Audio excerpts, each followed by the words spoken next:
नमस्कार दोस्तों, स्वागत है आप सबका आज के इस सेशन में। आज की क्लास में हम लोग हॉस्टल वार्डन में जो एक नया चैप्टर जुड़ा हुआ है 10 मार्क्स का, उसके बारे में अध्ययन करेंगे। शुरुआत करेंगे आज से। ठीक, क्या जुड़ा हुआ है? पहले ये नहीं आता था, अब यहाँ पर चाइल्ड साइकोलॉजी या हिंदी में कह लिए बाल मनोविज्ञान, ये जोड़ दिया गया है इसके सिलेबस में। ठीक, अब बाल मनोविज्ञान जोड़ दिया गया है 10 मार्क का। ठीक, देखिए कोई भी एग्जाम आप देते हैं, एक एक नंबर के लिए यहां पर मारामारी है। एक एक नंबर के लिए आपको जूझना पड़ेगा। क्यों एक एक नंबर के लिए जूझना पड़ेगा? कंपटीशन इतना ज्यादा है। हॉस्टल वार्डन के बताइए 12वीं पास आपका क्वालिफिकेशन है, उसके बाद ना पीजीडीसीए मांग रहा है वो, ना कुछ और कुछ मांग रहा है, ना बीएड मांग रहा है, ना डीएड मांग रहा है। वैसे भी नहीं मांगेगा, लेकिन फिर भी कोई भी अलग से क्वालिफिकेशन नहीं है। 12वीं पास को यहाँ पे कोई भी 12th एग्जाम फाइट किया हुआ बच्चा यहाँ पे क्या कर सकता है? एग्जाम दे सकता है। तो इसलिए यहाँ पर बहुत ज्यादा पॉसिबिलिटी हो जाती है यहाँ पर आपका ज्यादा से ज्यादा कंपटीशन बढ़ने की। ठीक, तो उसी के मद्देनजर रखते हुए आपको एक एक चीज पे तैयारी करनी होगी। अब यहाँ पे आपको दिख रहा है सिर्फ 10 मार्क्स कह करके, लेकिन यही खेल पलट देगा आपका वहां। ठीक, तो यहां पर हम लोग पढ़ेंगे आज से बाल मनोविज्ञान, जो हॉस्टल वार्डन का एक पार्ट है। 10 मार्क्स का आएगा। मैं आपको बता रहा हूं कि मैं इस पे एक डिटेल में अपन पढ़ने वाले हैं, ऐसा नहीं कि शॉर्ट में। अब 10 में से लगभग लगभग सारे सवाल आपके बन जाएंगे। मैं आपको इस चीज के लिए आश्वस्त करता हूं। ठीक, मेरे साथ बने रहिए, मेरे साथ पढ़ते रहिए। बस आज की क्लास हम लोग शुरू कर रहे हैं। अगर आप लोग को वीडियो अच्छा लगेगा तो बस नीचे जो YouTube पे देख रहे हैं, एप्लीकेशन पे भी जाएगा ये क्लास। एप्लीकेशन पे live class, sorry recorded class और मिलेगी आप लोगों को। रिकॉर्डेड इसलिए क्योंकि रिकॉर्डेड क्लास में आपका चीजें जल्दी खत्म हो जाएंगी, और लाइव क्लास अगर लूंगा तो फिर उसमें चीजें क्या होती है, लंबे समय तक, टाइम ज्यादा है नहीं। ठीक है ना, इसलिए तो कम समय में बेहतर तैयारी किया जा सके। बाकी सब्जेक्ट भी तो है तैयारी करने के लिए, उनकी भी तो तैयारी करनी है आपको।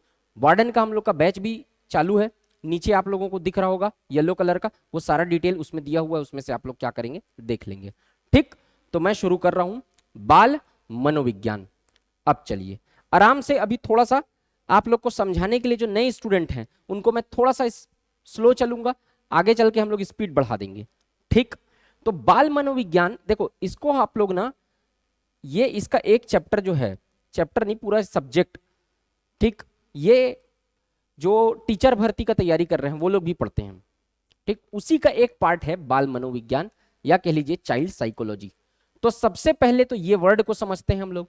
तो आप लोग ना कोई भी चीज को अगर सिलेबस में दिया होता है तो उसको उसके अकॉर्डिंग उसमें क्या वर्ड दिया हुआ है, सबसे पहले उसको समझना जरूरी रहता है। ठीक, तो हम लोग क्या करते हैं, इसको समझते हैं। सबसे पहले क्या होता है मनोविज्ञान, उसके बाद तो सबसे पहले मनोविज्ञान में क्या शब्द जुड़ा हुआ है? विज्ञान। और विज्ञान में क्या जुड़ा हुआ है? ज्ञान। तो मैं आपको एकदम पिन पॉइंट से उठा के ऊपर तक लेके जाऊंगा, एकदम ओरिजिन से स्टार्ट करके हम लोग लास्ट तक पढ़ेंगे। बस धैर्य धैर्य से, पेशेंस के साथ मेरे साथ बने रहिएगा आप। ठीक, तो सबसे पहले हम लोग देख लेते हैं ज्ञान। ज्ञान क्या होता है? किसी भी चीज का नॉलेज, जानना किसी भी चीज को ज्ञान कहलाता है। अब यहीं पे आप एक अक्षर जोड़ दो वी, तो ये क्या हो जाता है? विज्ञान। तो विज्ञान क्या कहलाता है? विज्ञान की परिभाषा क्या है? देखो, ज्ञान मतलब किसी चीज को जानना, और विज्ञान का मतलब होता है किसी भी चीज का अवलोकन करके या देख के, उसके ऊपर प्रयोग करके, उसे रिसर्च करके, उसका एक निष्कर्ष पर पहुंचकर उसके बारे में जानना, या उसके बारे में अध्ययन करके उसके बारे में जानना। ठीक, क्या? प्रयोग करके, एक्सपेरिमेंट करके, ठीक, रिसर्च करके, अध्ययन करके, अवलोकन करके, इन सब माध्यमों से किसी भी चीज के बारे में डिटेल नॉलेज लेना क्या कहलाता है? विज्ञान। किसी भी, आप शॉर्ट में कह लीजिए, किसी भी सब्जेक्ट या किसी भी टॉपिक के बारे में या किसी भी विषय के बारे में विशेष ज्ञान क्या कहलाता है? विज्ञान। अब क्या पढ़ेंगे हम लोग, यहां पर क्या जुड़ा हुआ है? मनोविज्ञान। तो यहां पर आपको यह तो बता दिया गया, ज्ञान का मतलब किसी भी चीज के बारे में जानना, विज्ञान का मतलब विशेष रूप से अवलोकन करके, रिसर्च करके, अध्ययन करके जानना। मनोविज्ञान, यहां पर एक टर्मिनोलॉजी में जोड़ दिया अब, मनोविज्ञान। तो मनोविज्ञान का अर्थ क्या होगा? किसी भी चीज के बारे में विशेष ज्ञान, लेकिन किस चीज के बारे में ज्ञान? तो मन के बारे में विशेष ज्ञान। किसके बारे में ज्ञान? मन के बारे में। तो मन का विशेष ज्ञान क्या कहलाता है? मनोविज्ञान। ठीक, मन का विशेष ज्ञान। मन का कैसे विशेष ज्ञान? आत्मा का ज्ञान, इसको इंग्लिश में बोलते हैं साइकोलॉजी। साइकोलॉजी, तो साइक और लॉजी, ठीक, इन दो टर्मिनोलॉजी से बन के बना है क्या? साइकोलॉजी। इसको भी मैं बताऊंगा अभी। तो इसी का अध्ययन, यानी आपके मन में क्या चीजें चल रही हैं और मन के अनुसार आपका शरीर, आपका चेहरा, आपकी आंखें क्या रिएक्ट करती हैं, मन में क्या चीजें हो रही हैं, और उसके अनुसार जो चीज आप देखते हैं, जो चीज समझते हैं, जो चीज आप महसूस करते हैं, उसके आधार पे आपका मन क्या रिएक्ट कर रहा है और आपके मन के आधार पे आपकी शारीरिक क्रियाएं किस प्रकार से व्यवहार कर रही हैं, उसी का अध्ययन कहलाता है मनोविज्ञान, अर्थात मन का विज्ञान या मन का अध्ययन। समझ में आया मनोविज्ञान? अभी मैं और बताऊंगा आपको, चिंता मत करो, आप धीरे धीरे पढ़ते जाओ बस। तो ये हो गया मनोविज्ञान। अब यहां पर मनोविज्ञान से हटके यहां पर बाल शब्द जुड़ा हुआ है, तो मनोविज्ञान किसका? बड़े लोगों का कि बच्चों का? तो बाल मनोविज्ञान जुड़ा है तो बच्चों का मनोविज्ञान। बच्चों के मन को समझना या बच्चों के मन का आकलन करना, बच्चों के मन का अवलोकन करना, बच्चों के मन का अध्ययन करना और एक निष्कर्ष पे पहुंचना कि किस आधार पर उनके मन में धीरे धीरे परिवर्तन होता है जब, तो परिवर्तन के आधार पे उनकी शारीरिक क्रियाएं किस प्रकार से बदलती हैं, उनकी मनोदशाएं किस प्रकार से बदलती हैं, उनकी व्यावहारिक क्रियाएं किस प्रकार से बदलती हैं, वो सारे चीजों का अध्ययन कहलाता है बाल मनोविज्ञान। क्लियर? क्या कहलाता है? बाल मनोविज्ञान। तो जो साइकेट्रिस्ट रहते हैं, जो इसके डॉक्टर्स रहते हैं, वो इसी प्रकार के आप कह लीजिए उसको, ठीक, अध्ययन करते हैं। ठीक, तो अब देखिए आप स्टार्ट करते हैं हम लोग। ठीक, चलिए यहां पे देखिए क्या क्या चीजें हम लोग आज की क्लास में पढ़ने वाले हैं। बाल मनोविज्ञान, चाइल्ड साइकोलॉजी हम लोग स्टार्ट कर रहे हैं। ठीक है, अब देखिए क्या क्या चीजें हम लोग पढ़ने वाले हैं। सबसे पहला टॉपिक हम लोग पढ़ेंगे मनोविज्ञान क्या है, जिसको मैंने अभी समझाया जस्ट आपको। मनोविज्ञान तो पूरा समझा दिया, ठीक, और भी डिटेल में देखेंगे। बाल मनोविज्ञान का क्या अर्थ होता है? मनोविज्ञान, ज्ञान से विज्ञान, विज्ञान से मनोविज्ञान, मनोविज्ञान से बाल विज्ञान, यहां पर बाल विज्ञान। बाल मनोविज्ञान के जनक कौन है? ये यहां से अब सवाल आना चालू होगा आपसे। ऑब्जेक्टिव क्वेश्चन में इसी प्रकार के सवाल आएंगे। मैं आपको सवालों का तरीका भी बताऊंगा, किस तरीके के सवाल आपको पूछे जाएंगे। बाल मनोविज्ञान के सिद्धांत, किन्ने किन्ने क्या सिद्धांत दिए हैं, कौन कौन से वैज्ञानिकों ने क्या क्या परिभाषाएं दी हैं इसकी।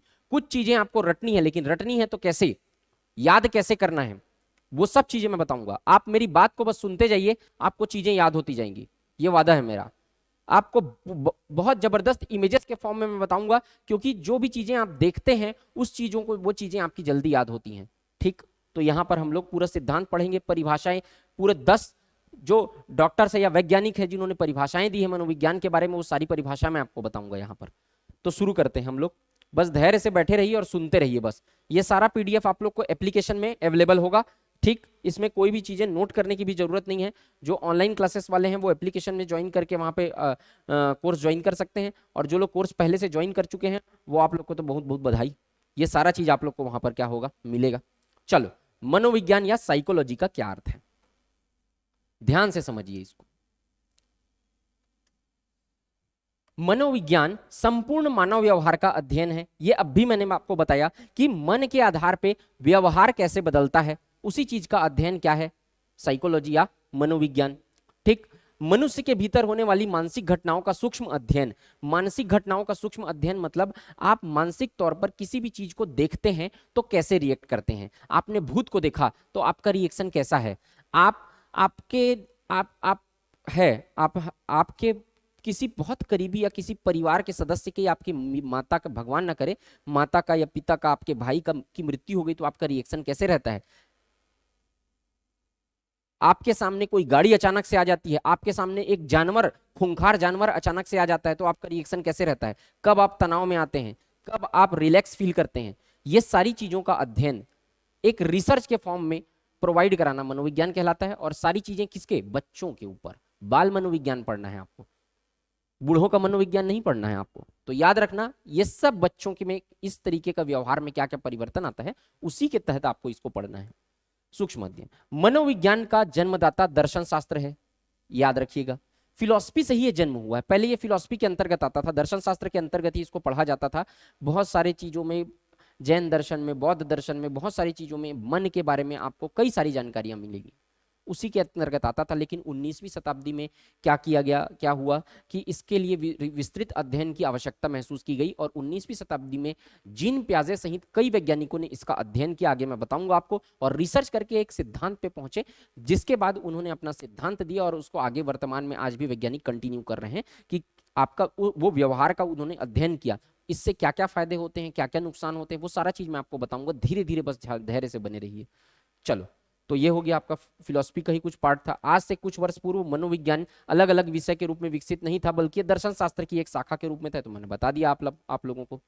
मनोविज्ञान अंग्रेजी भाषा के शब्द, अब देखना टर्मिनोलॉजी, साइकोलॉजी का हिंदी रूपांतरण है, ये तो पता है आपको। इसको इंग्लिश में क्या बोलते हैं? साइकोलॉजी। साइकोलॉजी शब्द दो शब्द से मिलकर जुड़ा बना हुआ है, साइक और लोगोज। किससे मिलकर बना है? साइक। और किससे मिलकर बना है? लोगोज। ये दो शब्दों से मिलके क्या बना है? Psychology, English terminology. तो साइक का अर्थ क्या होता है? आत्मा। साइक का क्या अर्थ होता है? आत्मा। और लोगोस का अर्थ क्या होता है? विज्ञान। ठीक, इसका अर्थ क्या होता है? विज्ञान। लोगोस का अर्थ होता है विज्ञान।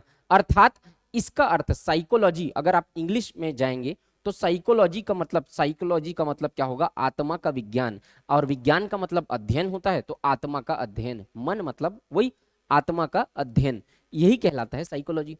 साइक का अर्थ है आत्मा और लोगों का अर्थ है विज्ञान। लोगोस का अर्थ, अर्थात इसका अर्थ हुआ आत्मा का विज्ञान। आत्मा के विज्ञान को ही साइकोलॉजी कहा जाता है। ठीक, तो मन का विज्ञान या आत्मा के विज्ञान, इसी को साइकोलॉजी कहा जाता है। अब आगे बढ़ते हैं।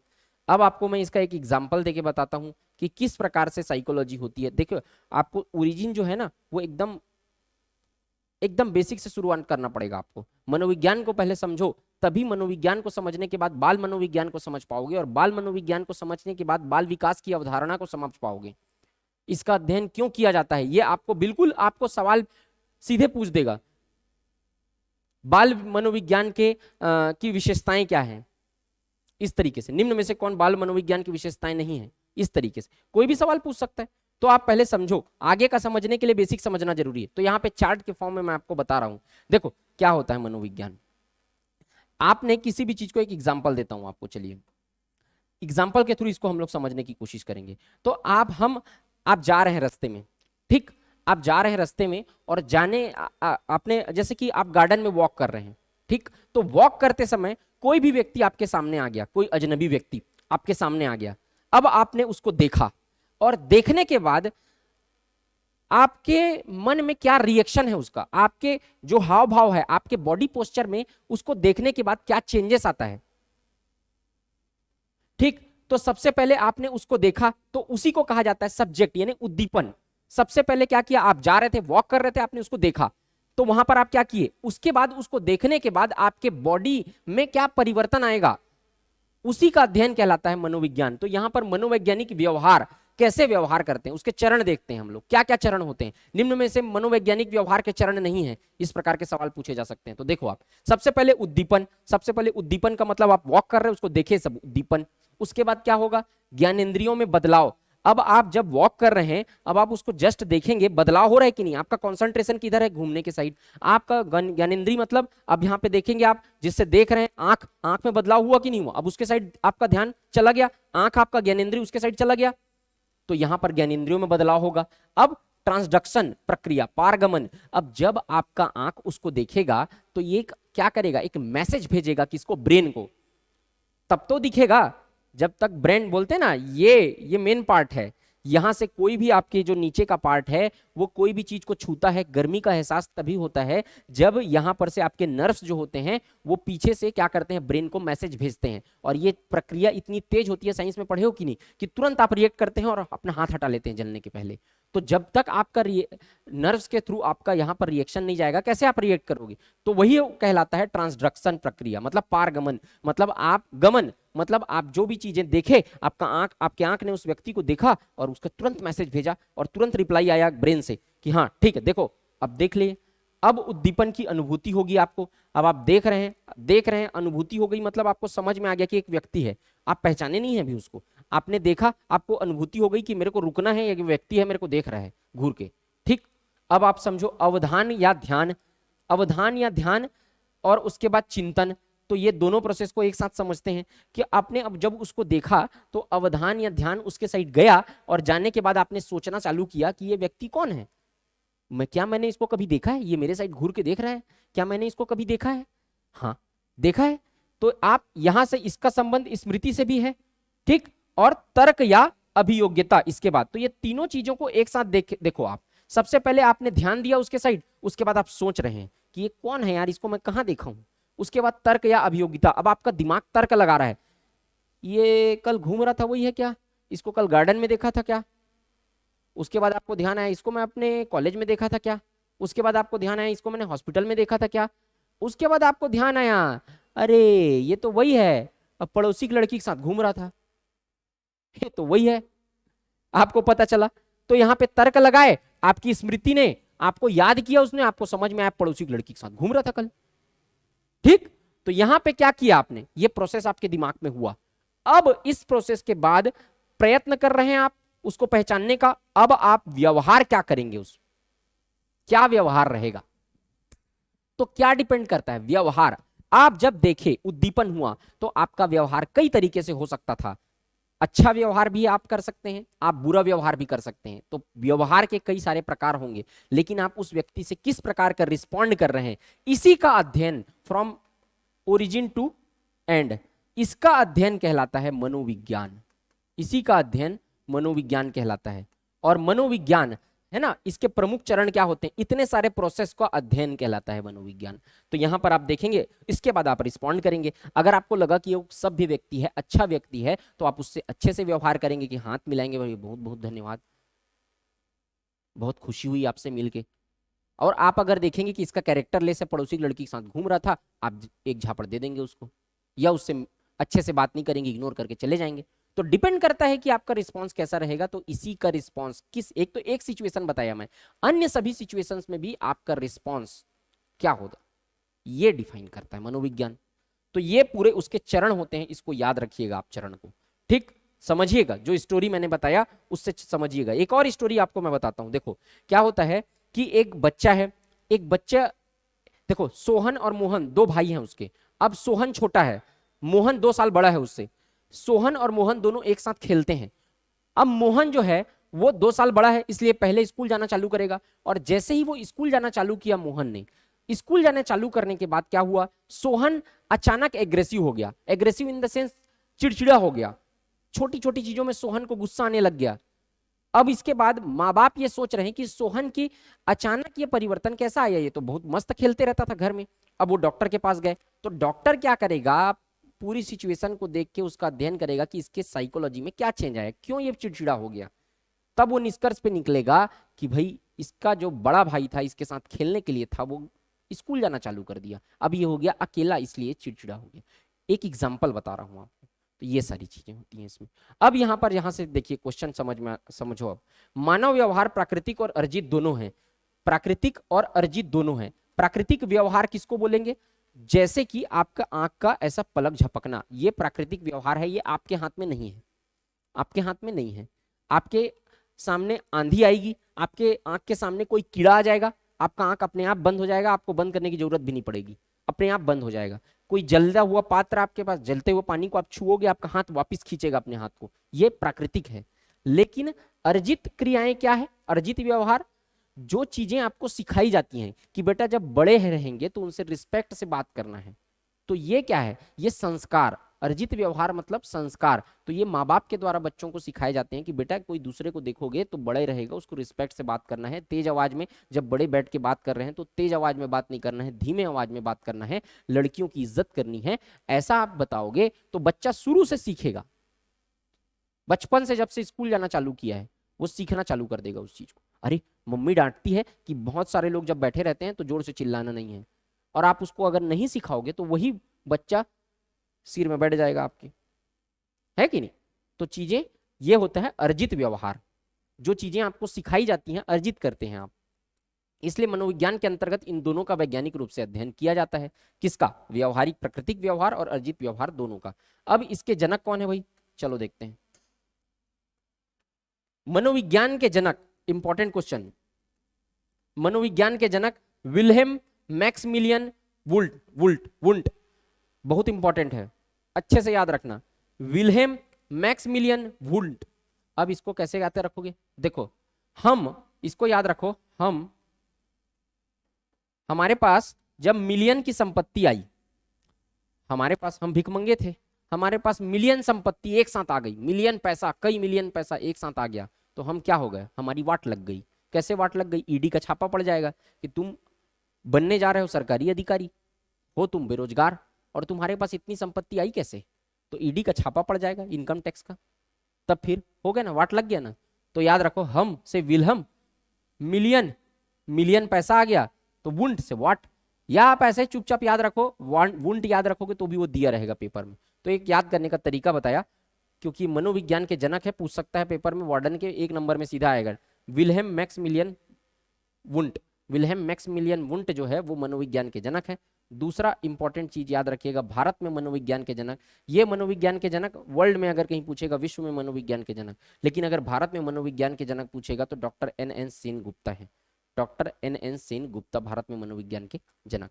ठीक, चलो आगे देखते हैं, बाल मनोविज्ञान का अर्थ क्या होता है। अब हम लोग अभी तक क्या समझ रहे थे, मनोविज्ञान और मनोविज्ञान के जनक, अब हम लोग क्या समझेंगे, बाल मनोविज्ञान, meaning of child psychology, child psychology.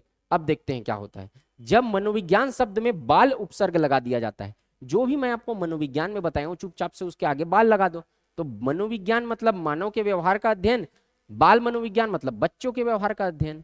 तो जब मनोविज्ञान शब्द में बाल उपसर्ग लगा दिया जाता है तो वह बाल मनोविज्ञान का रूप ले लेता है, जिसका अर्थ होता है बालक के व्यवहार का विज्ञान, the science of child behaviour.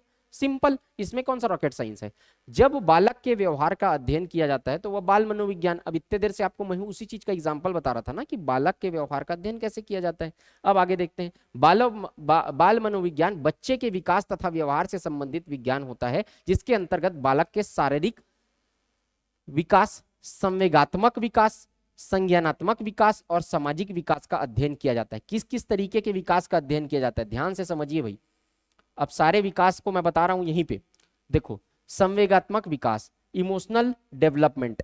अब यहाँ पे संवेगात्मक विकास का मतलब क्या होगा, उसके शारीरिक विकास, मतलब जब, जैसे कि एक बच्चा है वो धीरे धीरे जब बड़ा हो रहा है तो धीरे धीरे वो बैठना सीखता है, पहले ऐसे सोता है तो पलटना सीखता है सबसे पहले, अभी मैं बताऊंगा आगे। पलटने के बाद वो घुटने के बल घुटने के बाद चलना सीखता है, उसके बाद धीरे से वो खड़े होकर चलना सीखता है। तो धीरे धीरे जब वो बड़ा हो रहा है तो उसकी शारीरिक क्रियाएं स्ट्रांग होती जा रही हैं। तो मोशन, इसमें क्या जुड़ा हुआ है, मोशन।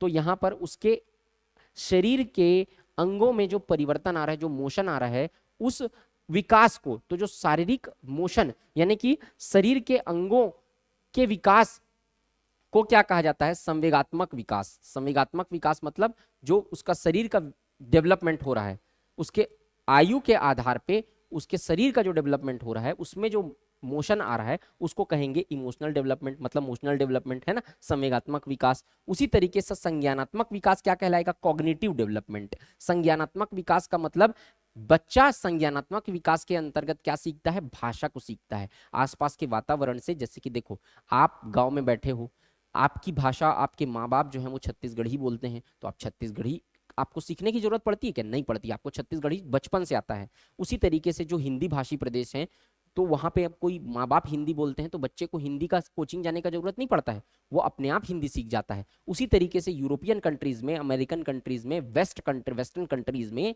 जब बच्चे, माँ बाप जब जिस लैंग्वेज को बोलते हैं, बच्चा फट से पकड़ के उसको सीख जाता है। उसको इंग्लिश का ग्रामर सीखने का जरूरत, स्पोकन इंग्लिश सीखने का जरूरत नहीं पड़ता, आपको पड़ता है, उसको नहीं पड़ता है। तो भाषा का, कोई भाषा जानता है इसका मतलब केवल उसके बाद उसकी योग्यता सिद्ध नहीं होती उससे, उसको सिर्फ ये सिद्ध होता है किसी को इंग्लिश आता है इसका मतलब उसको ऐसा वातावरण मिला कि उसने इंग्लिश सीख लिया। आजकल भाषा का अर्थ योग्यता से लगा लिया जाता है। इंग्लिश जान रहा है मतलब टैलेंटेड है, इंग्लिश नहीं आता मतलब गधा है, हिंदी का तो कोई है नहीं, समझ रहे हो। तो भाषा का अर्थ योग्यता से नहीं है, भाषा कोई जानता है इसका मतलब यह है कि उसको वो वातावरण मिला है जिसके आधार पर वो भाषा को सीख गया, या इतना बस पता चलता है कि उसको किसी चीज को सीखने की प्रवृत्ति अच्छी है, भाषा को सीखने में इसका इंटरेस्ट था, वो सीख गया। उससे ये कहां पता चलता है कि उसका ज्ञान ज्यादा है? लेकिन लोगों का नजरिया अलग है। हर वो चीज जो वेस्ट की है वो अच्छी है, जो हमारे देश की है खराब है, ऐसा लोग समझते हैं। तो वो योग्यता का अर्थ भाषा से नहीं है। तो संज्ञानात्मक विकास के अंतर्गत भाषाओं का ज्ञान सीखता है बच्चा। ठीक, अब यहां पर आप संज्ञा, इसके जनक जीन पियाजे, अगर पूछे आपको जीन पियाजे, इसके बारे में पढ़ाऊंगा मैं। ये स्विट्जरलैंड के साइकोलॉजिस्ट थे, मतलब मनोवैज्ञानिक थे स्विट्जरलैंड के। इनका जन्म स्विट्जरलैंड में हुआ था, वहीं इन्होंने क्या किया, प्रयोग किया, एक्सपेरिमेंट किया। इसके बारे में तो पूरा पढ़ेंगे हम लोग डिटेल, इसका बहुत इंपॉर्टेंट है पोर्शन। और सामाजिक विकास यानी सोशल डेवलपमेंट, जब समाज को देखता है वो बच्चा तो उसका डेवलपमेंट कैसे होता है, मतलब अगर उसके परिवार, अब देखो बच्चा दो लोगों के साथ रहता है, माँ बाप के साथ, अब 15 लोग आपके घर में एक साथ आ गए मेहमान, तो बच्चा कैसे रिएक्ट, डर जाएगा कि वो सहम जाएगा सबसे पहले, उसके बाद धीरे धीरे वो फैमिलियर हो जाएगा वो लोग से। तो सोशल इन्वायरमेंट में, सामाजिक व्यवहार में, समाज के जब देखता है बच्चा तो कैसा अध्ययन करता है, वो कहलाता है सामाजिक विकास। अब यहाँ पर आप देख लो, ये मनोविज्ञान, बाल मनोविज्ञान के अंतर्गत ये जो डॉक्टर है वो रिसर्च कर रही है कि ये बच्चा जो है वो यहाँ पर बैठा हुआ है अकेले तो कैसा रिएक्ट कर रहा है, बच्चा जो है वो यहाँ पर उसको खेल रहा है, घर बना रहा है एक तो कैसा रिएक्शन है उसका, जब सोया है तो उसका कैसा रिएक्शन है, उसके बाद यहाँ पे जब पेरेंट्स के साथ बैठा हुआ है तो उसका क्या रिएक्शन है, उसके बाद जब बच्चा अकेले में है तो क्या रिएक्शन है, यहाँ पर जब बच्चा बैठा हुआ है तो क्या रिएक्शन है, रो रहा है बच्चा तो क्यों रो रहा है, कैसे रिएक्ट कर रहा है, किस बात पे रो रहा है, ये सारे अलग अलग चीजें हैं यहाँ पर। तो यहाँ पर अलग अलग, जब खा रहा है बच्चा तो कैसे रिएक्ट कर रहा है। तो इस तरीके से क्या करते हैं जो मनोवैज्ञानिक रहते हैं, वो बच्चों की विज्ञान, उसका साइकोलॉजी का अध्ययन करते हैं मनोविज्ञान का इसके अंतर्गत। ठीक, तो ये हो गया आपका।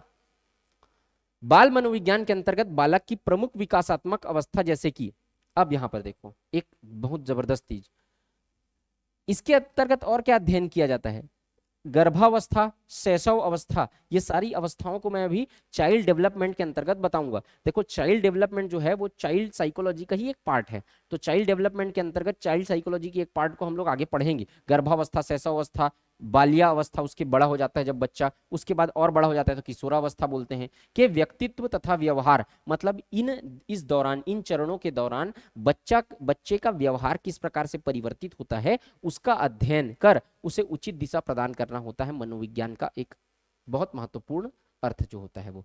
ठीक, तो इसके आधार पे भी यहाँ पे भी मैं बताता हूँ आपको। देखो जैसे कि ये बच्चा है, ये बच्चा जब छोटा है तो घुटनों के बल चलना चालू किया, फिर थोड़ा सा बड़ा हो गया, इसका मुंडी दिख रहा, फेस नहीं दिख रहा है, मुंडी दिख रहा होगा और हाथ पैर दिख रहा होगा। उसके बाद बच्चा फुटबॉल खेलना चालू कर दिया, दौड़ना चालू कर दिया और बड़ा हो गया।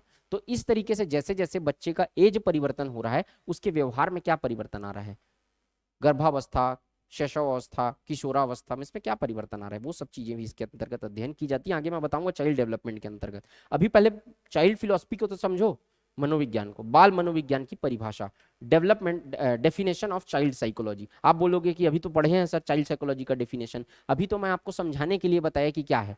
तो आपको क्या पूछेगा इसमें पेपर में, डायरेक्ट पूछेगा कि गेरिट के अनुसार मनोविज्ञान की परिभाषा कौन सी है, 4 स्टेटमेंट दे देगा, वो चारों स्टेटमेंट से आपको बताना पड़ेगा कि गेरिट के अनुसार, वाटसन के अनुसार क्या है। या पूछेगा आपको सवाल कैसे आएगा, मनोविज्ञान व्यवहार का निश्चित विज्ञान है। ये स्टेटमेंट को याद करना है, सीधा आपको सीधा याद करना है, इसमें कोई स्टेटमेंट को मैं बदल नहीं सकता हूं।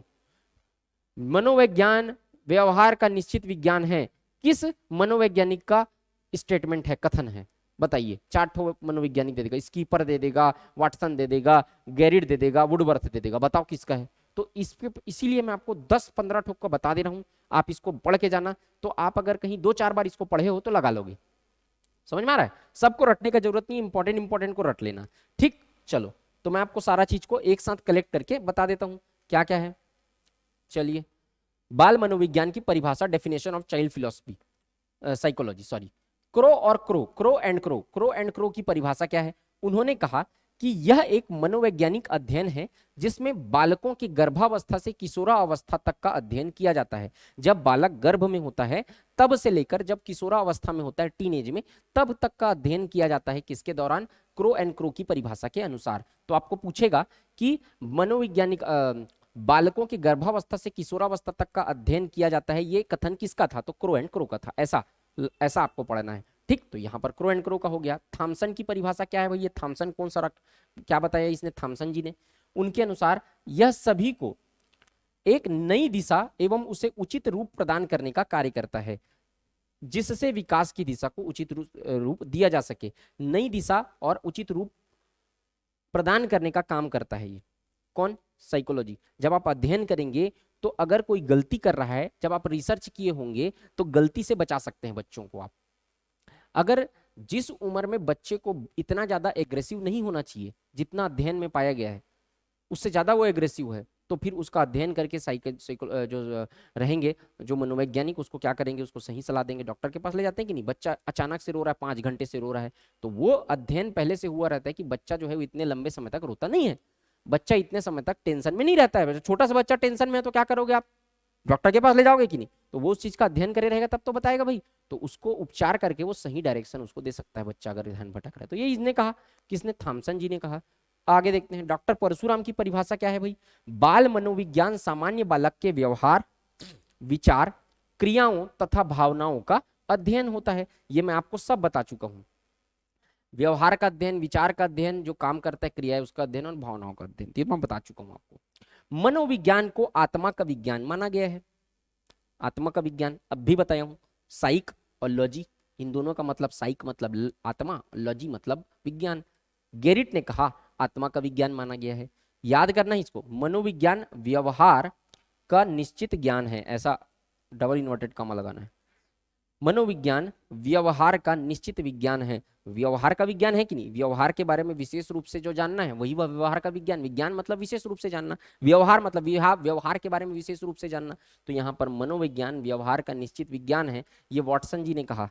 मनोविज्ञान वातावरण के संबंध में व्यक्ति की क्रियाओं का वैज्ञानिक अध्ययन है। मतलब वातावरण, आसपास के इन्वायरमेंट के अनुसार व्यक्ति किस तरीके से अपना चरित्र में परिवर्तन लाता है, अपने व्यवहार में परिवर्तन लाता है, अपने शारीरिक क्रियाओं में किस प्रकार से व्यक्ति परिवर्तित होता है, इसी चीज का अध्ययन वैज्ञानिक अध्ययन क्या है? कहा मनोविज्ञान है। कहा किसने? वुडवर्थ ने। सबका मतलब एक ही है, लेकिन सबने अध्ययन करके एक निष्कर्ष के रूप में एक लाइन में स्टेटमेंट दिया है, उसको आपको पढ़ना है।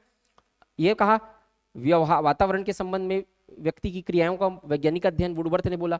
मनोविज्ञान जीवन की सभी प्रकार की परिस्थितियों में प्राणी की प्रक्रियाओं का अध्ययन करता है। ये कहा प्रक्रियाओं अथवा व्यवहार का तात्पर्य है प्राणी की सब प्रकार की गतिविधियां, समायोजनाएं, क्रियाएं और अभिव्यक्तियां। ये कहा स्किनर ने। स्किनर का स्टेटमेंट अच्छे से याद रखना, वॉटसन का स्टेटमेंट अच्छे से याद रखना, गैरिट का स्टेटमेंट भी याद रखना अच्छे से, इंपॉर्टेंट है ये सब। क्या बोल रहा है? जीवन की सभी प्रकार की परिस्थितियों में, ये सब का मतलब एक ही है, बार बार समझाने की जरूरत नहीं है। हर प्रकार के सिचुएशन में क्या करना है? मानव व्यवहार का अध्ययन करना है ना? अध्ययन करता है प्रक्रियाओं अथवा व्यवहार का तब सभी प्रकार की गतिविधियों और समायोजनाएं, क्रियाएं, अभिव्यक्ति, किस प्रकार से अभिव्यक्त कर रहे हैं चीजों को, वो स्किनर ने कहा। स्किनर को अच्छे से याद रखना, पेपर में क्वेश्चन आ भी चुका है। मनोविज्ञान शिक्षा का आधारभूत विज्ञान है, ये बात भी स्किनर ने बोला था, मोस्ट इंपॉर्टेंट।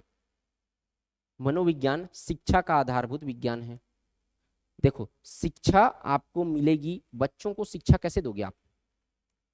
बच्चों को शिक्षा कैसे मिलेगा?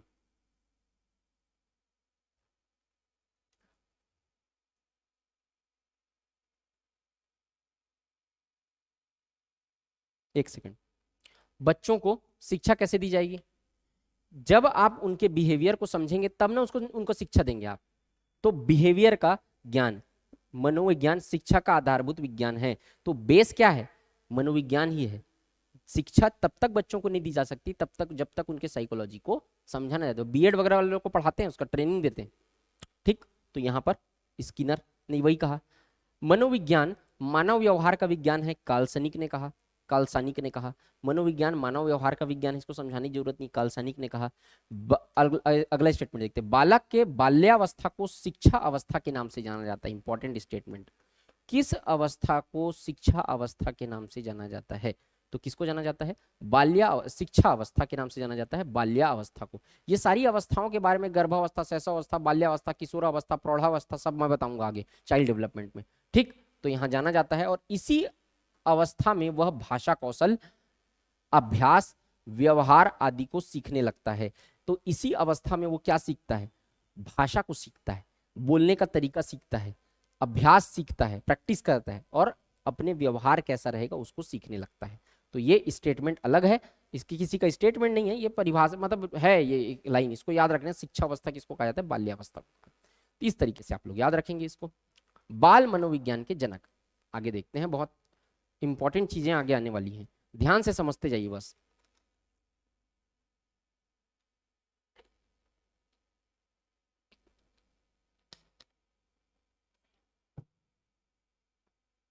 बाल मनोविज्ञान के जनक, father of child psychology, father of child psychology को देखते हैं अपन, तो विश्व के कई विद्वानों ने लगभग 19वीं शताब्दी में बालकों के व्यवहार के संबंधित अध्ययन की इच्छा जारी की। 19वीं शताब्दी से पहले तो ये दर्शन शास्त्र यानी फिलॉसफी का हिस्सा हुआ करता था।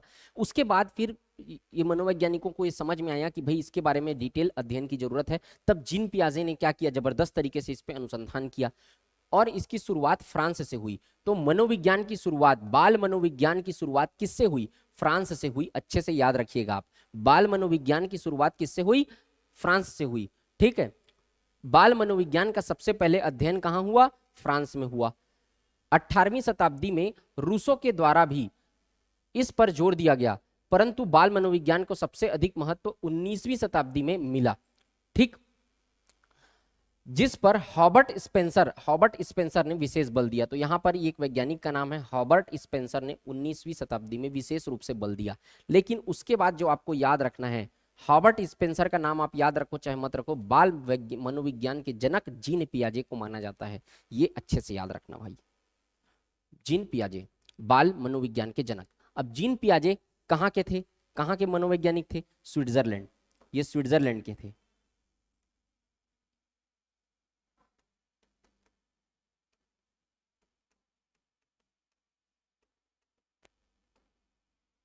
स्विट्जरलैंड के बाल मनोवैज्ञानिक थे कौन? जीन पियाजे। वहीं उनका जन्म हुआ था और स्विट्जरलैंड में ही उन्होंने अपने रिसर्च को किया और बहुत जबरदस्त तरीके से रिसर्च किया और बहुत सारी यहाँ पर क्या दिए, तर्क दिए इसके माध्यम से। तो उसी के कारण ये जीन पियाजे को क्या बोला जाता है? बाल मनोविज्ञान के जनक कहा जाता है।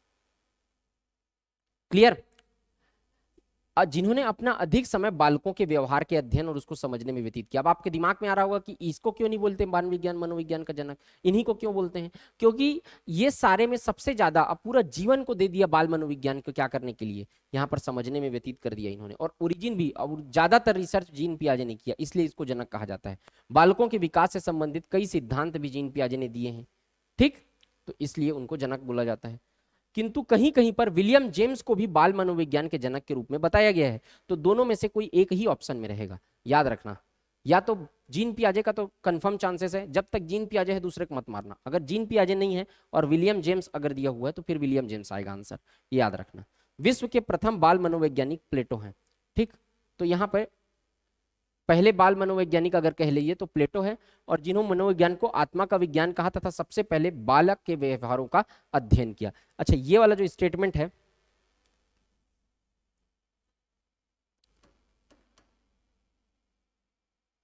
इसको काट देना, यहां पर इसको मत पढ़ना।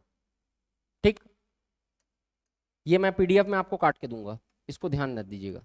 चलिए आगे देखते हैं। बाल मनोविज्ञान के सिद्धांत, प्रिंसिपल ऑफ चाइल्ड साइकोलॉजी, बाल मनोविज्ञान के सिद्धांत यहां पे देखिए।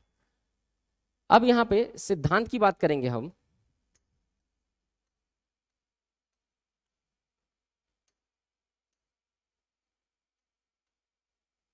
चलिए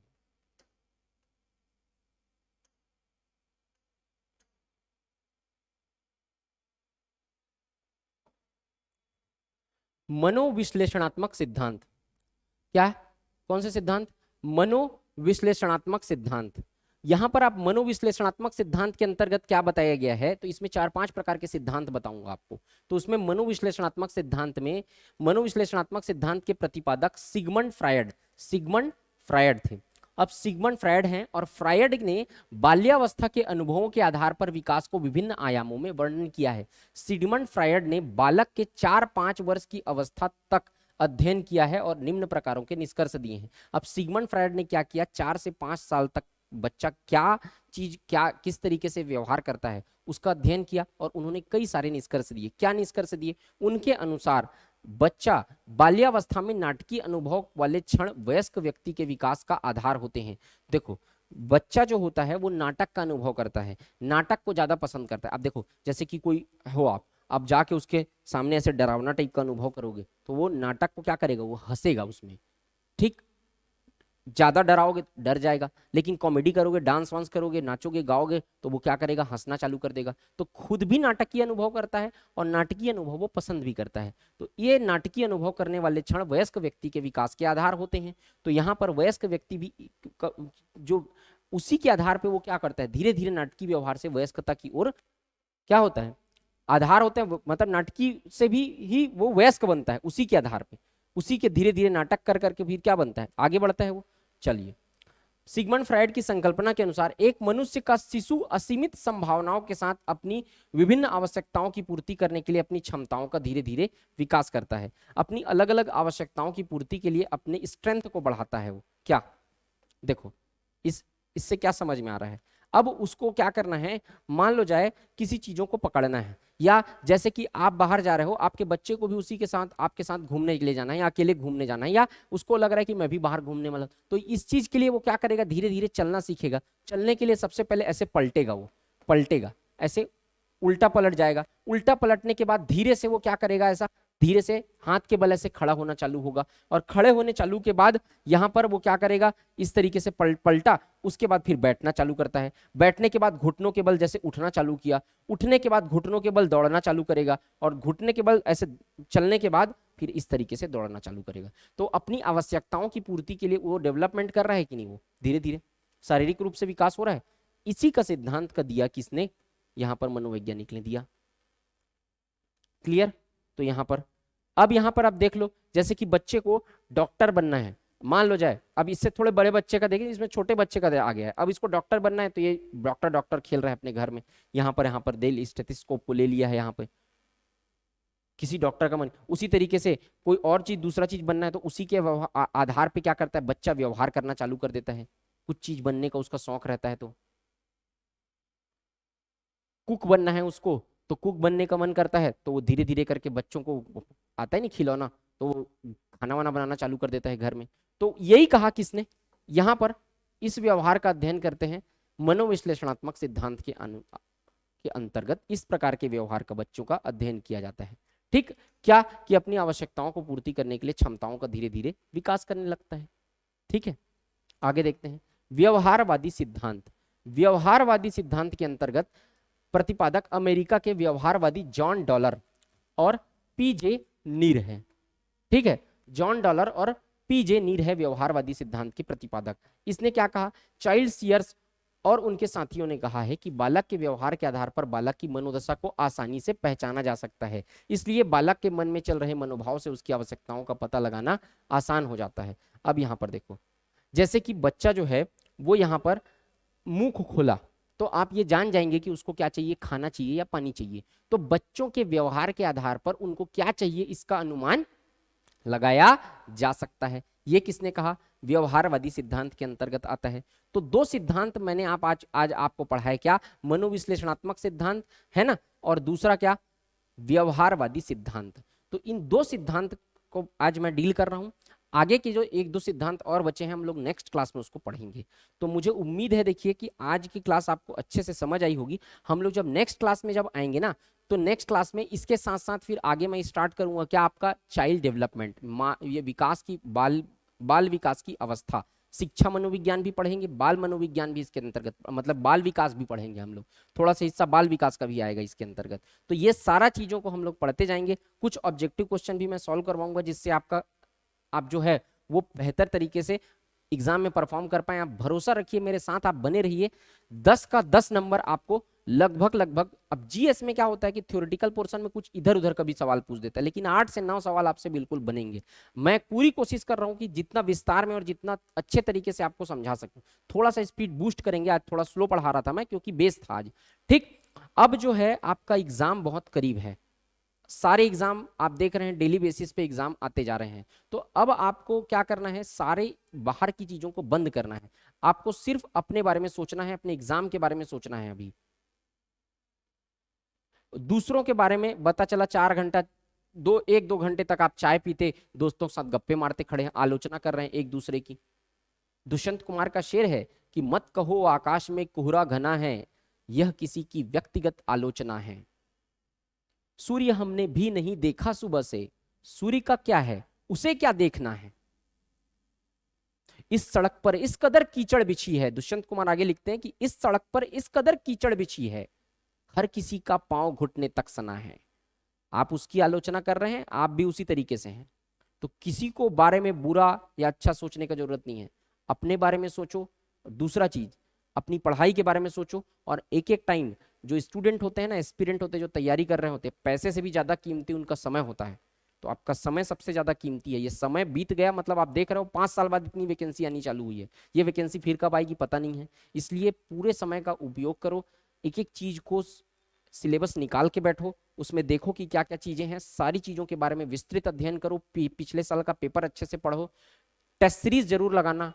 ठीक, कुछ हेल्प चाहिए तो आप बिल्कुल हमसे संपर्क कर सकते हैं, कोई भी दिक्कत हो हम सॉल्व करने की कोशिश करेंगे और बिल्कुल आपका साथ देंगे एंड तक। ठीक, तो आज की क्लास में यहाँ पे एंड कर रहा हूँ। हम लोग मिलेंगे नेक्स्ट क्लास में किसी और इसी तरीके से बेहतरीन कंटेंट के साथ, और इससे आगे इसको पूरा डिटेल में मैं कवर करवाऊंगा आप सबको। मिलते हैं नेक्स्ट वीडियो में, अपना ध्यान रखिएगा। All the best, thank you so much, जय हिंद, वंदे मातरम।